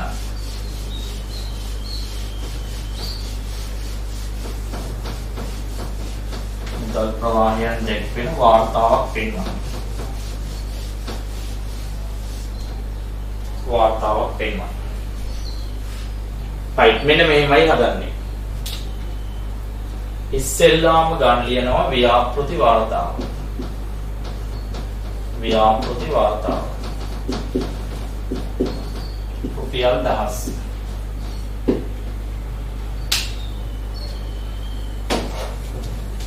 මේ අලුත් යන්ත්‍රයේදී අලුත් එකේ ජීව කාලය තියෙන්නේ අවුරුදු 4යි. ඒ නිසා අපි ලියනවා 0.1234. 0.1234. මෙතන එනවා ගැනුම් මිල. ඉස්සෙල්ලාම පරණ යන්ත්‍රේ විකුණලා ඊට පස්සේ අලුත් එක ගන්න. විකුණුම් මිල. පරණ එක විකුණන්නේ කීයකටද? 60යි. සල්ලි හම්බ වෙනවා 60යි. බලන්න ඔය ගානත් එක්ක. ඊළඟට තියෙනවා ගැනුම් මිල. හැබැයි දරුවෝ ඔය ගානේ ඔයාව මුලාවටපත් කරන්න පරණ යන්ත්‍රයේ ගැනුම් මිලක් දීලා තියෙනවා, අලුත් යන්ත්‍රයේ ගැනුම් මිලක් දීලා තියෙනවා. දරුවෝ පරණ යන්ත්‍රයේ ගැනුම් මිල අපි ගන්නෙ මීට කලින්. ඒ කියන්නේ ඒක ගිලුණු පිරිවැයක්. ගිලුණු පිරිවැය ව්‍යාපෘති වාර්තාවකට ගන්නෙ නෑ. එහෙනම් නව යන්ත්‍රයේ ගැනුම් මිල ගන්නවා 150යි තියෙන්නේ. 150යි. ඊළඟට තියෙනවා සුන්බුන් නගය. මොකද මේක සවි කිරීම වගේ යනාදී පිරිවැය නෑ. සුන්බුන් නගය.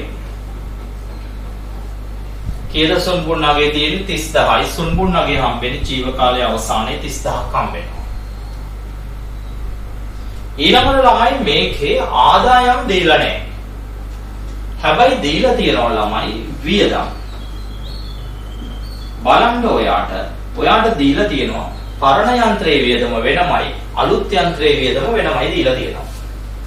ඒක ඔයාට පරණ යන්ත්‍රයේව ටික දුන්නේ නැත්තම්, පරණ යන්ත්‍රයේව ටික දුන්නේ නැත්තම් අලුත් එකේව විතර නම් දුන්නේ.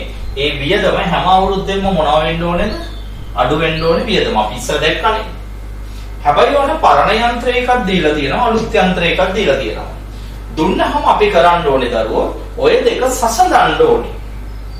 සසඳනකොට අපිට පේනවා වියදම් ඉතිරිවීමක් වෙනවා. වියදම් ඉතිරිවීමක් වෙනවා. වියදම් ඉතුරු වෙනවා කියන්නේ ළමයි සල්ලි ලැබුණා සමානයි. අපිට වියදම් ඉතුරු වෙනවා කියන්නේ සල්ලි ලැබෙනවා හා සමානයි. දැන් මිනිස්සුන්ට වියදම් වෙන්නේ නැහැ කියන්නේ වියදම් ඉතුරු වෙනවා කියන්නේ මිනිස්සුන්ට ආදායම් හම්බුණා හා සමානයි. එතකොට වියදම් ඉතුරු වෙනවා. පළවෙනි අවුරුද්දේදී කීයක් ඉතුරු වෙනවද? ඒ දෙක සසඳලා බලන්න. පළවෙනි අවුරුද්දේදී 30000ක් ඉතුරු වෙනවා. දෙවෙනි අවුරුද්දේදී 20000ක් ඉතුරු වෙනවා. ඊළඟ අවුරුද්දේදී 30000ක් ඉතුරු වෙනවා. ඊළඟ අවුරුද්දේ 10000ක් ඉතුරු වෙනවා. ඊළඟ අවුරුද්දේ 10000ක් ඉතුරු වෙනවා. ඊළඟ අවුරුද්දේ 10000ක් ඉතුරු වෙනවා.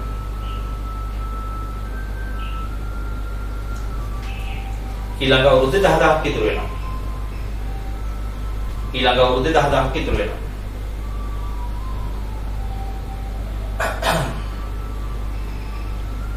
ඊළඟ අවුරුද්දේ 10000ක් ඉතුරු වෙනවා. ඊළඟට තියෙනවා කාරක ප්‍රාග්ධනය.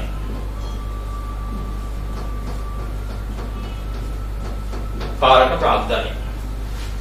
චුට්ටක් අර උඩ ගානේ කාරක ප්‍රාග් මේ වගුවට යටින් අර කාරක ප්‍රාග්ධනයේ වගුවට යටින් පොඩි වාක්‍යයක් ලියා ගන්න. කාරක ප්‍රාග්ධනය වැඩි කරන ප්‍රමාණය පමණක්. කාරක ප්‍රාග්ධනය වැඩි කරන ප්‍රමාණය පමණක් ජීව කාලයේ අවසානයේදී නැවත ලබාගත හැකියි.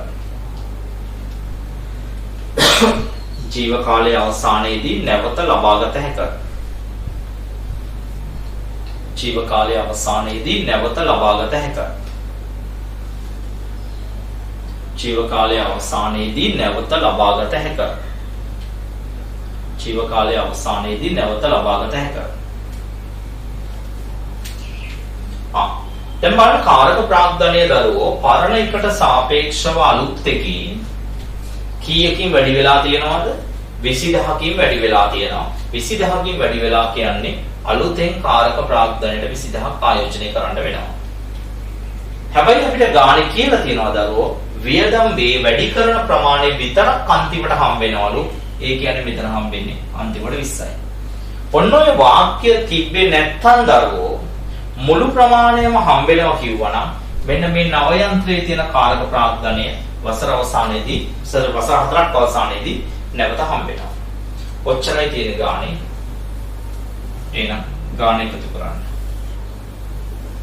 මේ උත්තරේට තමයි කියන්නේ සුද්ධ මුදල් ප්‍රවාහය කියලා. සුද්ධ මුදල් ප්‍රවාහය කියලා. මෙතන එනවා 170න් 60ක් ගියාම 110යි 30යි 20යි 30යි මෙතන එනවා 60යි.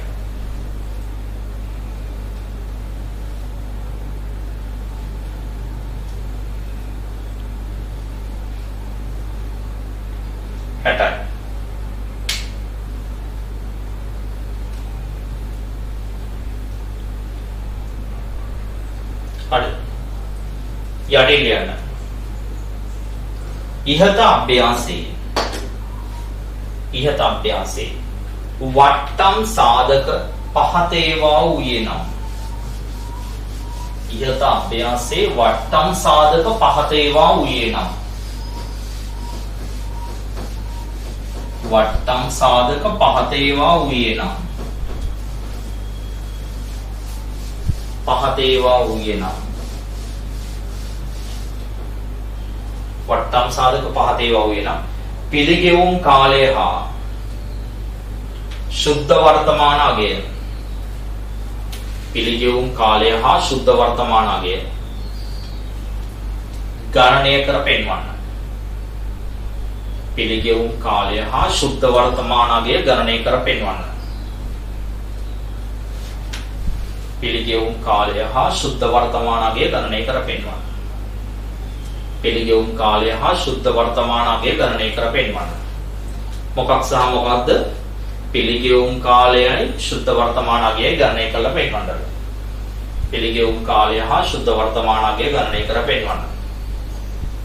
පිළිගෙවුම් කාලය හා සුද්ධ වර්තමාන අගය ගණනය කර පෙන්වන්න.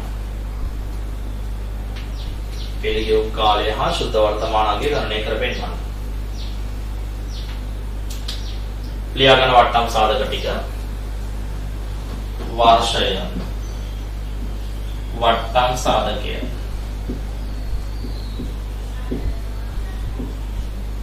ක දෙක තුන හතර හතරයි දීලා තියෙන්නේ 0.9යි 0.8යි 0.7යි 0.6යි. වට දශම ස්ථාන එකකට දෙන්නත් පුළුවන්, දශම ස්ථාන දෙකකට දෙන්නත් පුළුවන්, දශම ස්ථාන තුනකට දෙන්නත් පුළුවන්. ඒක ගාණෙන් ගාණට වෙනස් වෙනවා දරුවෝ. ඒ වගේම දා ගන්න වට්ටම් සාධකයේ ප්‍රාග්ධන පිරිවැයට අනුවත් ඒක වෙනස් වෙනවා. ඒක අදාළ වෙන්නේ නැහැ ඔයාලට. වඩ දෙන ගාණට අනුව තමයි ඒවා හදන්න ඕනේ.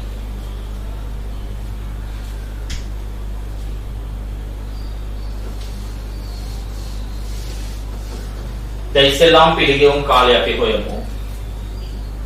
කොහොමද හොයන්නේ? වර්ෂය,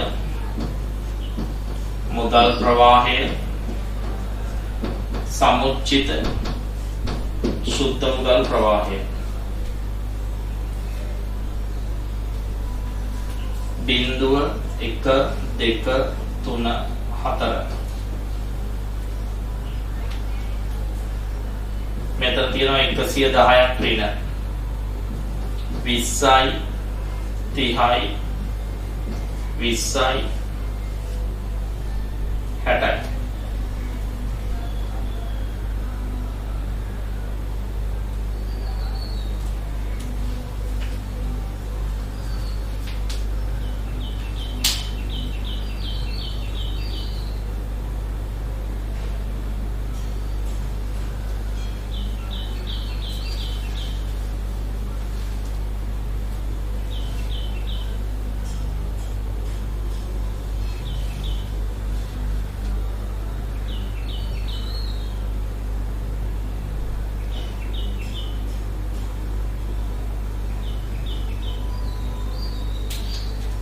Sorry, මෙතන තියෙන 30යි 20යි 30යි 60යි නේ 30යි 20යි 30යි 60යි.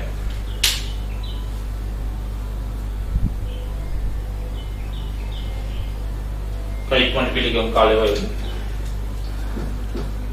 110යි ඍණ. ඒකට 30ක් එකතු කළා ඍණ 80යි. ඒකට 20ක් එකතු කළා ඍණ 60යි. ඒකට 30ක් එකතු කළා ඍණ 30යි. ඍණ 30යි ධන 60යි එකතු වෙච්චාම ධන 30යි. මෙන්න මේ දෙක අතර පිටින්නේ. යටින් එනවා. පිළිගෙවුම් කාලය සමානයි. අවුරුදු 3යි. මාස 12යි. ඊළඟ මේකේ උඩත් සංඛ්‍යාවයි යටත් සංඛ්‍යාවයි මාක් කරගන්නවා. උඩත් සංඛ්‍යාව 30යි යටත් සංඛ්‍යාව 60යි. බිඳුවට බිඳුව කපලා යනවා. දැන් උත්තරේ ගන්නවා. අවුරුදු 3යි. මාස 12 වරක් 3 36යි. 36 6න් බෙදිච්චාම 6යි. අවුරුදු 3යි මාස 6ක් එනවා. ඒ කියන්නේ අවුරුදු 3මාරකදී ආයෝජනය කරන මුදල නැවත අපව ගන්න පුළුවන් කියන එකයි කියන්නේ. දැන් අපි NPV හොයමු.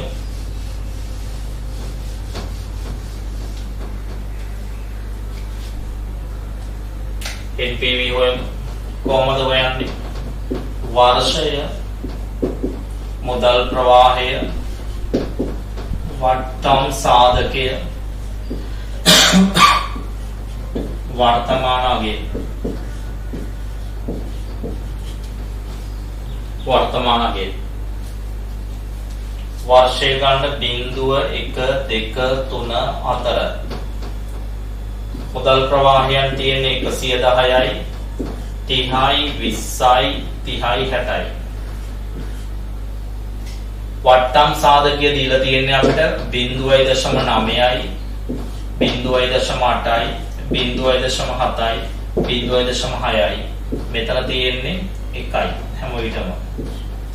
0.1යි කියවනේ. දැන් මේක මේකෙන් වැඩි කරලා ගන්න. ඍණ 110යි. මෙතන මේ දශම ස්ථානයේ බිංදුව අයින් වෙනවා. 3 වරක් 9 27යි. බිංදුව අයින් වෙච්චාම 2 වරක් 8 16යි. 3 වරක් 7 21යි.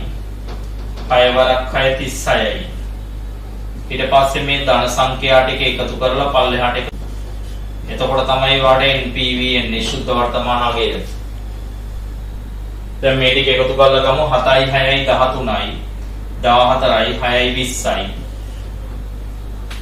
20යි 20යි 2යි 4යි 4යි 3යි 7යි 7යි 3යි 10යි 100ක් වෙනවා ධන. එතකොට ඍණේව 110යි ධනේව 100යි. උත්තරේ ඉන්නේ ඍණ 10යි. එතකොට NPV ඍණ එනවා කියන්නේ මේකේ ආයෝජනය කරන එක යෝග්‍ය නැහැ. යෝග්‍ය නැහැ. ඕනයි යටින් වාක්‍යය ලියන්න. NPV ඍණාගයක් ගන්නා බැවින් NPV ඍණාගයක් ගන්නා බැවින් ඍණාගයක් ගන්නා බැවින් පැරණි යන්ත්‍රය විකුණා. පැරණි යන්ත්‍රය විකුණා. නව යන්ත්‍රය මිලදී ගැනීම. නව යන්ත්‍රය මිලදී ගැනීම යෝග්‍ය නොවේ. මිලදී ගැනීම යෝග්‍ය නොවේ. යෝග්‍ය නොවේ. යෝග්‍ය නොවේ.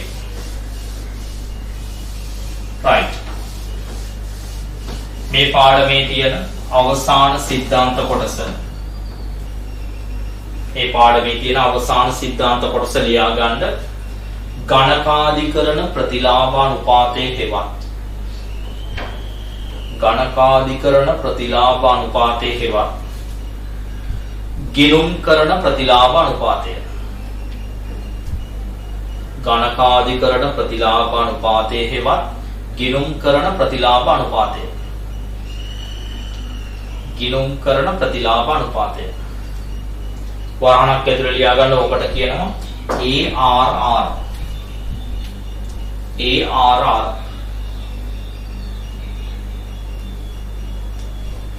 ලියන්න. කිසියම් අභ්‍යාසයක ගණකාධිකරණ ප්‍රතිලාභ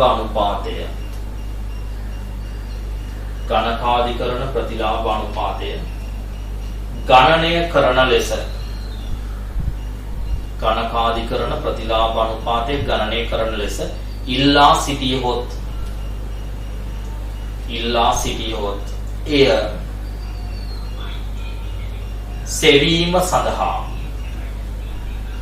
එය සෙවීම සඳහා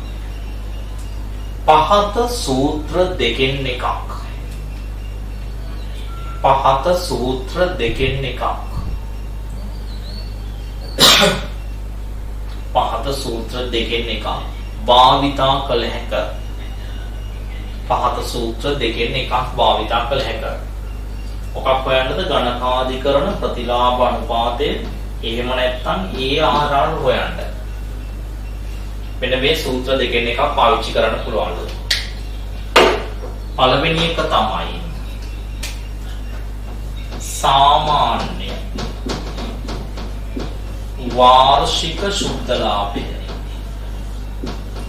සාමාන්‍ය වාර්ෂික ශුද්ධ ලාභය. බෙදන්න ඕනේ මූලික ආයෝජනය. කියන්නේ අපි ආයෝජනයට යොදවන මුදල වැඩි කරන්න 100. සාමාන්‍ය වාර්ෂික ශුද්ධ ලාභය හොයන්නේ ළමයි අවුරුදු 5ක් දීලා තියෙනවා නම් අවුරුදු 5ේම ලාභ ටික අරගෙන 5න් බෙදනවා. එහෙම නැත්නම් ඔයාලට එක අවුරුද්දක සාමාන්‍ය ලාභය වඩ දෙයි. එහෙම නැත්නම්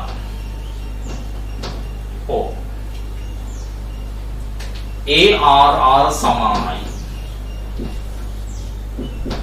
සාමාන්‍ය වාර්ෂික ශුද්ධ ලාභය. ඉස්සෙල්ලකමයි බෙදන්න ඕනේ සාමාන්‍ය ආයෝජනය.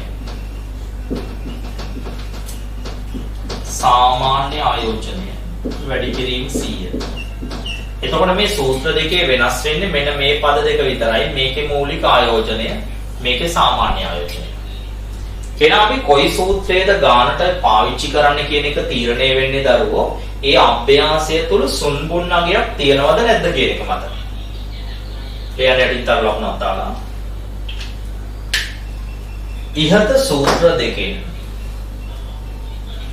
ඉහත සූත්‍ර දෙකෙන් කුමන සූත්‍රය භාවිතා කරන්නේදයි තීරණය වන්නේ. කුමන සූත්‍රය භාවිතා කරන්නේදයි තීරණය වන්නේ. එම අභ්‍යාසය තුල සුන්බුන් අගයක් දී තිබේද නැද්ද යන්න මතයි. සුන්බුන් අගයක් දී තිබේද නැද්ද යන්න මතයි. සුන්බුන් අගයක් දී තිබේ නම් සාමාන්‍ය ආයෝජනය ගත යුතු අතර. සුන්බුන් අගයක් දී නැත්නම්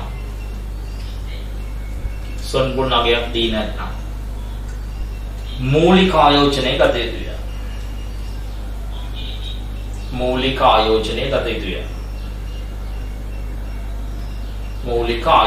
ගත යුතුය. මූලික ආයෝජනය ගත යුතුය. අන්න මොකද කියන්නේ බලන්න. සුන්බුන් අගයක් දීලා තියෙනවා නම් මොකද කරන්න ඕනේ කියන්නේ? දීලා තියෙනවා නම් සාමාන්‍ය ආයෝජනය ගන්න ඕනේ. දීලා නැත්නම් මොකද ගන්න ඕනේ? මූලික ආයෝජනය. ආය යටින් තර ලකුණක් දාලා ලියන්න. සාමාන්‍ය ආයෝජනය සොයාගන්නේ.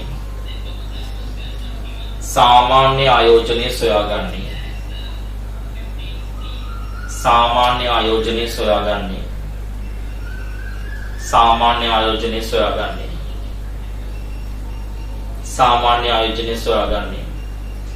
මූලික ආයෝජනයට සුන්බුන් අගය එකතු කොට මූලික ආයෝජනයට සුන්බුන් අගය එකතු කොට දෙකෙන් බෙදීමෙනි. මූලික ආයෝජනයට සුන්බුන් අගය එකතු කොට දෙකෙන් බෙදීමෙනි. සුන්බුන් අගය එකතු කොට දෙකෙන් බෙදීමෙනි. අන්න මූලික ආයෝජනයේ මොනවද ටික එක්කව කරලාද? මොනවද ටික එක්කව කරලාද මූලික ආයෝජනයට සුන්බුන් අගය එකතු කරලා දෙකෙන් බෙදනවා. දෙකෙන් බෙදීමෙන්. දෙකෙන් බෙදීමෙන්. දෙකෙන් බෙදීමෙන්. පුංචි උදාහරණයක් ගමු. විකල්ප ආයෝජන දෙකක පහත තොරතුරු දී ඇත. විකල්ප ආයෝජන දෙකක පහත තොරතුරු දී ඇත.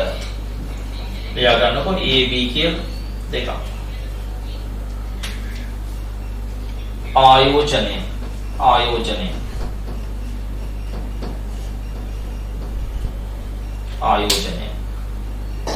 පළවෙනි එකේ දාගන්න ලක්ෂය. ඊළඟ එකේ 80000යි. 1,80,000යි. සුන්බුන් අගය. පළවෙනි එකේ නෑ. ඊළඟ එකේ තියෙනවා 20000යි. 20000යි. සාමාන්‍ය शुद्ध लाभ है. सामान्य शुद्ध लाभ है. पलवेनी के 25,000. देवेनी के 20,000.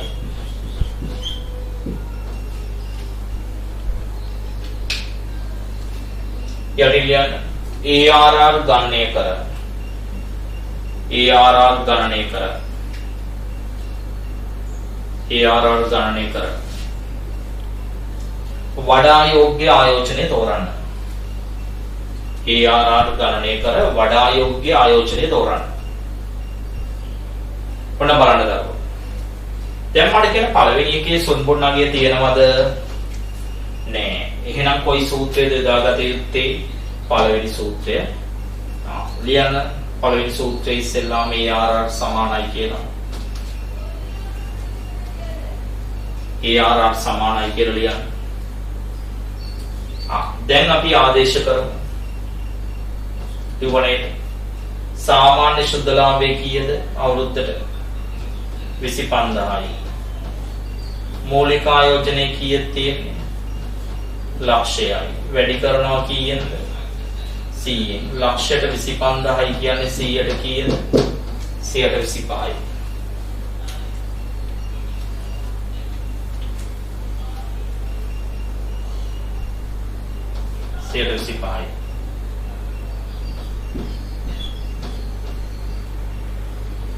මේ මොනව සමාගමේද? A සමාගමේ. දැන් අපි හොයන්න යන්නේ B සමාගමේ. හැබැයි ඒකෙදි සුන්බුන් අගයක් තියෙන නිසා සාමාන්‍ය ආයෝජනය ගන්න. ලියන සූත්‍රය.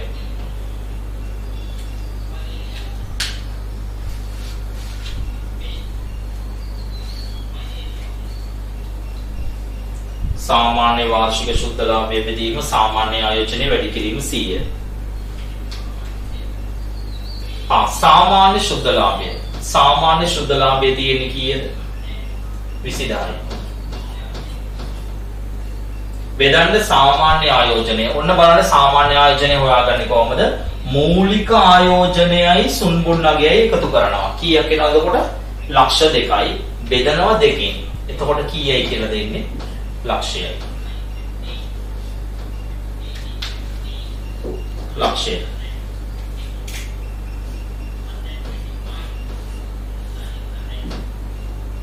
लक्ष्य වැඩි කිරීම 100. වැඩි කිරීම 100. ලක්ෂයට 20000යි කියන්නේ 100ට කීයද? 120යි. 120යි. දැන් අහනවානේ අපිට මේ දෙකෙන් වඩාම හොඳ එක කොහොමද කියලා. මේක 125යි මේක 120යි. හොඳ එක කියන්නේ ප්‍රතිලාභය වැඩි මේක. ප්‍රතිලාභය වැඩි එක කියන්නේ කීයද? 125යි. යටින් ලියන්න. ARR වැඩිම අගයක් ගන්නවා. ARR වැඩිම අගයක් ගන්නවා. වැඩිම අගයක් ගන්නවා. ඒ ආයෝජනය වඩා යෝග්‍ය වේ. ඒ ආයෝජනය වඩා යෝග්‍ය වේ. ඒ ආයෝජනය වඩා යෝග්‍ය වේ. ARR වැඩිම අගයක් ගන්නා ඒ ආයෝජනය වඩා යෝග්‍ය වේ. ඒ ආයෝජනය වඩා යෝග්‍ය වේ. ඒ ආයෝජනය වඩා යෝග්‍ය වේ. යටින් තව ලකුණක් දාලා ලියන්න. මෙම ක්‍රමයේ ඇති ප්‍රධාන දුර්වලතාවය වන්නේ මෙම ක්‍රමයේ ඇති ප්‍රධාන දුර්වලතාවය වන්නේ මෙම ක්‍රමයේ ඇති ප්‍රධාන දුර්වලතාවය වන්නේ නිශ්චිත එක් සූත්‍රයක් භාවිතා නොකිරීමයි. නිශ්චිත එක් සූත්‍රයක් භාවිතා නොකිරීමයි. නිශ්චිත එක් සූත්‍රයක් භාවිතා නොකිරීමයි. එමෙන්ම ආයතන ලකුණක් දාලා ලියන්න යටින් යම් අභ්‍යාසයක වාර්ෂික ශුද්ධලාභය වෙනුවට වාර්ෂික මුදල් ප්‍රවාහය දී තිබේ නම් වාර්ෂික මුදල් ප්‍රවාහය දී තිබේ නම් වාර්ෂික ශුද්ධලාභය සොයා ගැනීමට වාර්ෂික ශුද්ධලාභය සොයා ගැනීමට වාර්ෂික මුදල් ප්‍රවාහයේ වාර්ෂික මුදල් ප්‍රවාහයේ වාර්ෂික ක්ෂය වීම අඩු කළ යුතුය. කියන්නේ වාර්ෂික මුදල් ප්‍රවාහය දීලා තියෙනවා නම් වාර්ෂික ක්ෂය වීමක් දීලා තියෙනවා නම් ශුද්ධ ලාභය හොයන්නේ කොහොමද? මුදල් ප්‍රවාහයෙන් ක්ෂය වීම මොනවා කළාද? අඩු කරලා. අඩු කිරීමෙන්. යටින් එන ලියා ගන්න සූත්‍රයක් විදියට සාමාන්‍ය ශුද්ධ ලාභය සමානයි सामान्य मुदल प्रवाहය අඩු කිරීම වාර්ෂික ක්ෂය වීම අඩු කිරීම වාර්ෂික ක්ෂය වීම අඩු කිරීම වාර්ෂික ක්ෂය වීම ආයම් කිස්තර ලකුණක් දාලා ලියන්න. ළමයි මේ හොඳට අහගන්න. මෙන්න මේ සුන්බුන්නගිය දීලා තියෙනකොට මම කියවනේ සාමාන්‍ය ආයෝජනය ඔය යොදා ගන්න කියලා. හැබැයි මේ සුන්බුන්නගිය දීලා තියෙන ගානක ඔයාට ගානේ කියලා තියෙනවා නම් මූලික ආයෝජනය යොදා ගන්න කියලා. වාට මග පඬිතුකමට සාමාන්‍ය ආයෝජනය යොදා ගන්න බෑ. ලියන්න. තව ලකුණක් දාලා. මොකද ළමයි ඔබ 2013 අවුරුද්දේදී එහෙම දෙයක් වුණා. 2013 අවුරුද්දේ ගානේ වාට සුන්බුන්නගිය දීලා තිබුණා. දීලා තිබුණාට හරියද? ඔයාට ගානේ වරහණක් ඇතුලේ කියලා තිබුණා ARR හොයන තැන මූලික ආයෝජනයේ මත හොයන්න කියලා.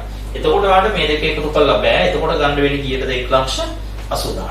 ඊළඟ ලියන්තර ලකුණක් දාලා ARR සෙවීමේදී සුන්බුන්නගයක් තිබුණද මූලික ආයෝජනය භාවිතා කරන ලෙස සඳහන් කර තිබේ නම් මූලික ආයෝජනයේ භාවිතා කරන ලෙස සඳහන් කර තිබේ නම්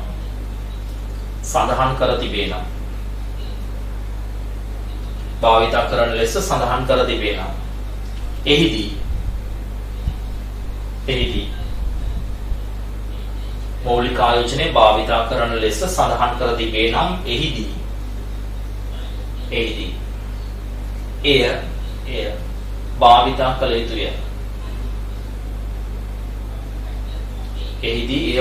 කළ යුතුය. right. ළමයි ඔය A level වල ආයෝජන ඇගයීම කියන මාතෘකාවේ මූලික සිද්ධාන්ත කොටස් දරුවෝ ඔයාලට එච්චරයි තියෙන්නේ.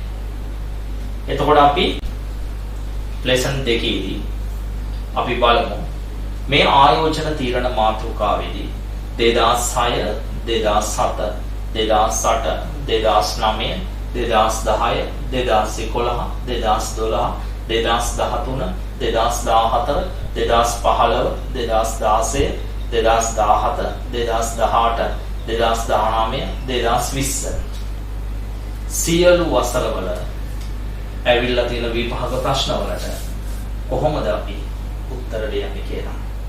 කොහොමද අපි උත්තර ලියන්නේ කියලා ඉදිරි ලෙසන් දෙකේදී අපි සාකච්ඡා කරනවා. එකින් එක විභාග ප්‍රශ්නෙන් ප්‍රශ්නේ අපි අරගෙන උත්තර ලියන ආකාරය අපි සාකච්ඡා කරනවා. එහෙමනම් අද දවසේ වැඩ කොටස් ටික මෙතනින් අවසන් වෙනවා. අපි ලබන පදාදා රාත්‍රී 10ට ලබන පදාදා රාත්‍රී 10ට ආයෝජන තීරණවල විභාග ප්‍රශ්න සාකච්ඡා අපිට ගිය සතියේ පදාදා අපි යම්කිසි කාරණයක් හින්දා අපිට සම්බන්ධ වෙන්න බැරි වුණා. නමුත් මේ සතියේ බදාදා රාත්‍රී 10ට විභාග ප්‍රශ්න මේකේ ආයෝජන ඇදීම් වල විභාග ප්‍රශ්න සාකච්ඡා කිරීම සමගින් අපි හම්බ වෙනවා.